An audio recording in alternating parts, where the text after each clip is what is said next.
छोटी सी रेड़ी लगाने वाला भी शख्स है ना, रेड़ी लगाने वाला, आप उसके पास जाएं, अगर सब्जी लें, उसके पास से फ्रूट लेते हैं, तो जब आप घर में आएंगे ना तो उसमें आधी चीजें गली सड़ी होंगी।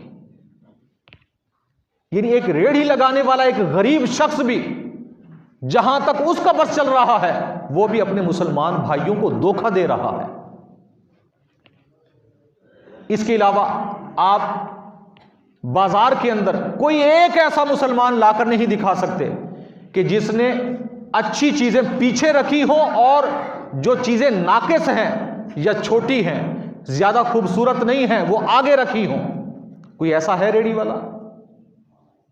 ये एक गरीब की बात हम करें, अगर एक रेड़ी वाले की भी बात करें, आप कोई चीज लेने के लिए भी जाए ना, देखेंगे सबसे अच्छी अच्छी चीजें आगे लगी हैं और पीछे जो है वो नॉर्मल चीजें हैं, गली सड़ी हैं। तो जब आप खरीदेंगे, आप आगे वाली अच्छी चीजें देखकर खरीदेंगे, लेकिन जब घर जाकर देखेंगे तो आधी चीजें खराब होंगी उसमें। ये हमारे दीन का मिजाज नहीं है, ये मिलावट है, ये धोखा है मुसलमानों के साथ। जब एक रेड़ी वाला कर रहा है, अगर हाकिम वक्त करे, जिसके पास ताकत है, कुर्सी है, तो वो नहीं कर सकता। ये हमारी अपनी सजा है। यानी जिसका बस जहां तक चलता है वो दूसरे मुसलमान भाइयों को लूट लेता है। ये नहीं समझता कि ये मुसलमान भाई मेरा है, ये मेरा भाई है, मुसलमान है। मेरे आका अलैहिस्सलाम एक मरतबा एक बाजार से गुजर रहे थे, गंदुम की एक ढेरी रखी हुई थी। मेरे आका अलैहिस्सलाम जाते जाते गंदुम की ढेरी में से आप अलैहिस्सलाम ने बीच में हाथ डाला ना, गंदुम के दाने कुछ निकाले और देखा कि नीचे गंदुम को पानी लगा हुआ है, अनाज को पानी लगा हुआ था। मेरे आका अलैहिस्सलाम ने फरमाया, शख्स ये क्या है?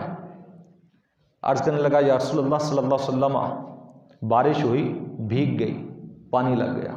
आप अलैहिस्सलाम ने फरमाया, भीग गई है, पानी लग गया है, तो इसे ऊपर रखो, नीचे क्यों रखा हुआ है?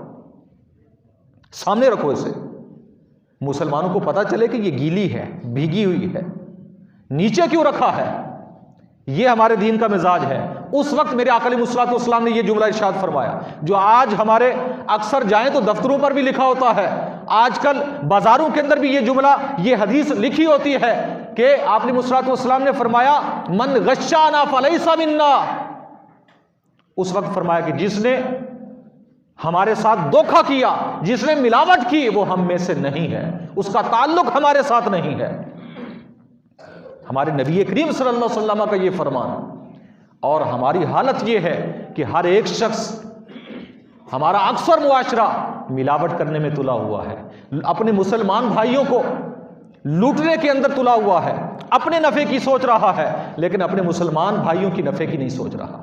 हालांकि हमारा मुसलमानों का मिजाज ऐसा है, मुसलमानों के दीन का मिजाज ऐसा है कि हमारा दीन तो यह कहता है कि अपने आप को नुकसान पहुंचाएं, लेकिन अपने मुसलमान भाई को नुकसान ना पहुंचाएं, अपने मुसलमान भाई का नुकसान होना बर्दाश्त ना करें, यह हमारा दीन कहता है।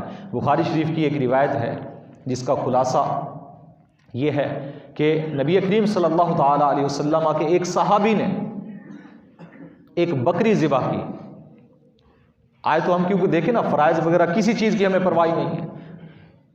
आज अगर हमारा पड़ोसी भूखा है, बीमार है, तंगदस्त है, ज़रूरतमंद है, अगर हमारी उसे हाजत है, तो हम कभी उसे पूछने के लिए भी नहीं जाते। कभी हमने ये तक सवाल नहीं किया कि यार कभी मेरी ज़रूरत किसी मौके पर पड़े तो मुझे बताना, मैं हाजिर हूँ हर किस्म की खिदमत के लिए, कि आप पड़ोसी भी हैं, आप मुसलमान भाई भी हैं मेरे। कि एक हुजूर के साहबी ने एक बकरी ज़िबा की, बकरी ज़िबा करने के बाद सारा गोश्त तकसीम कर दिया। बकरी का एक जो सर था ना, वो उसने अपने लिए रख लिया कि ये मैं खुद घर में पकाऊंगा।